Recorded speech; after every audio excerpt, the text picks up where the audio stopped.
I dati parlano chiaro, non accennano a diminuire i morti sul lavoro. La situazione resta allarmante anche in Veneto. Se l'indice di infortuni mortali in regione resta basso in proporzione al numero dei lavoratori, i numeri assoluti continuano a preoccupare. 53 morti nei primi 7 mesi dell'anno, 13 nel solo mese di luglio. Siamo a più 15% rispetto al 2020. Il dato nazionale è invece meno 5%. Sono le analisi dell'INAIL elaborate dall'Osservatorio Sicurezza sul Lavoro Vega Engineering di Mestre.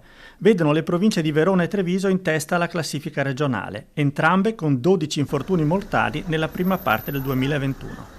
I fattori che possono determinare l'aumento sono due. Uno è la ripresa dei cantieri edili. Fortunatamente l'edilizia è ripresa, pensiamo al bonus 110% che ha dato un impulso al settore.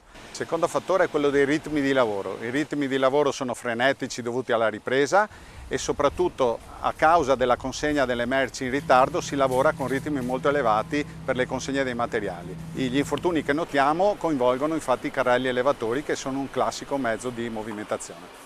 Le politiche messe in campo finora non sono riuscite a invertire la tendenza. Cosa si può fare? Dato che non si può smettere di produrre, bisogna insistere nei controlli da parte degli enti ispettivi e insistere nella formazione del personale.